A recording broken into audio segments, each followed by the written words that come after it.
All right, I'm going to show you as good a case as any that Caitlin Clark has been dominant in her rookie season in the WNBA. Because if she wasn't dominant, I don't think ESPN would rank her as a unanimous rookie of the year and unanimous all WNBA first team. This from the latest article. And, I say that sort of tongue in cheek because it feels like at every turn, ESPN has been engagement baiting by not putting Clark at the top of lists. I think they had her sixth in the MVP race.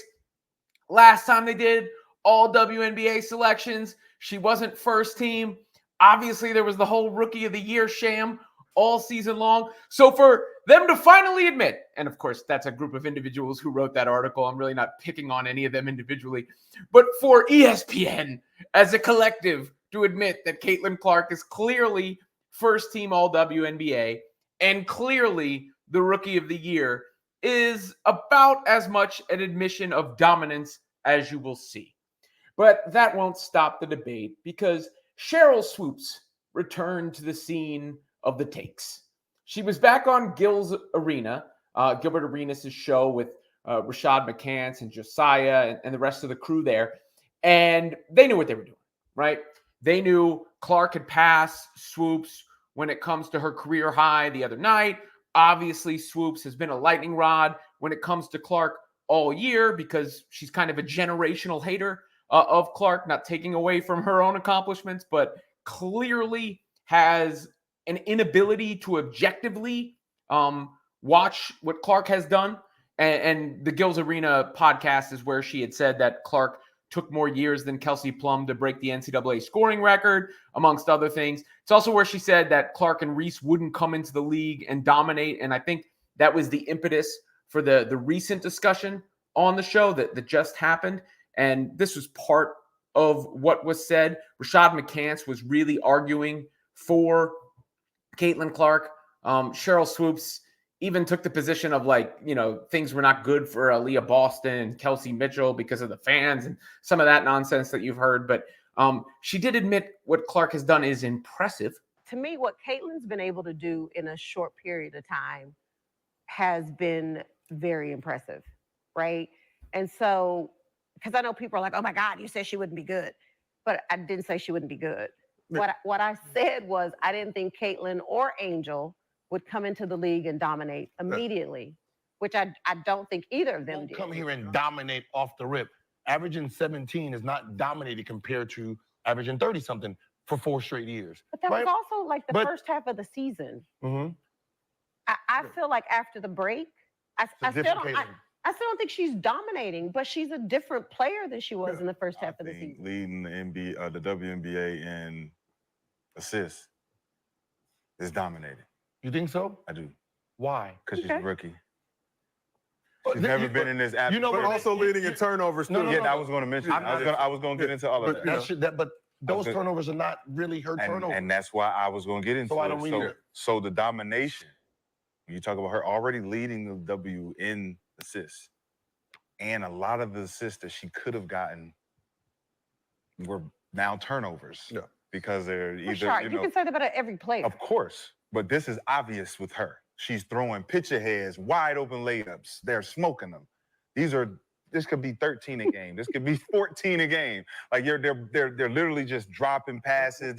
And she's making a lot of mistakes as a point guard, as a rookie. So she makes a lot of her stats are today, 20 points, 8.4 assists, 6 rebounds. That's crazy. But that's crazy. 5.6 those are hell of a number. Those are hell of a numbers. But to me, that's not dominating. It's only not dominating because she's a rookie. Now, if she's putting up numbers like Asia right now, would she be dominating? Yes. So it's about the numbers. I don't look at the dominating factor being numbers. It's what you're doing on the floor. And those numbers would change if the factors on the floor changes. If you make that layup, the stats change. If you swing, I get a layup, stats change. These are factors on the floor that we don't get to see because we're glorifying the stat when we talk about dominating. And you look at the passing, like That's an obvious thing. And Alyssa Thomas is probably the only one that could be like, yo, I'm the passer. Yeah, but I'm the dominating passer. Shouts to Ashwin on X for the edit. I'll put the full link to the show in the description below, as well as Women's Fast Break on SI, the article on this. But even when it comes to statistics, if you're just looking at the numbers, Clark has reached a threshold no one ever has before. I mean, she has the most single season assists. We know that. She has the most points produced, points or assists combined. We know that. She has reached, the averages in points and assists that no one has ever reached simultaneously. So statistically, I think to say that it is that unique would be dominant. And then when you look at her on-court play with your own eyes, I think it is fair to call it dominant. She is dominating what the Fever do, and they have improved in a unprecedented way. Essentially, she is the dominant focus of the opposition's defense and all those things. Really, what this is an argument about semantics, and they're using Sheryl Swoops because they know, and I get it, and it's a good tactic. They know that Clark is a lightning rod regardless.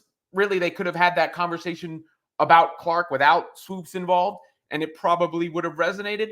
When you throw the combustible nature of what Swoops has to say, and sometimes doesn't have to say, about Clark into the mix, you've got, a viral formula almost guaranteed. And guys like me talking about it, right?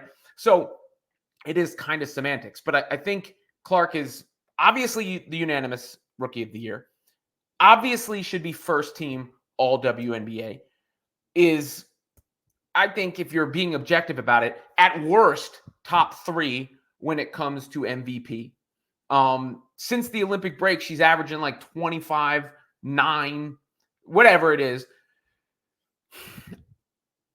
By just simply refusing to use the word dominant, it's a way to say, hey, I'm not hating because I said it's impressive. I just don't throw around the word dominant. And Cheryl actually did in the interview, I watched some of it, say like she wouldn't even consider her MVP seasons dominant. But it's sure to be another saga in what has been a long line of that when it comes to what Swoops has to say about Clark. And we'll open up another debate. But the live poll, I think, on the show said it all. I did watch some of it in the live poll. Well over 80% of the respondents did say yes, what Caitlin Clark has done this season is dominant. And there were thousands of respondents. So it seems like the consensus would be that Caitlin Clark has been dominant in her WNBA rookie season. And I think it's a fair word.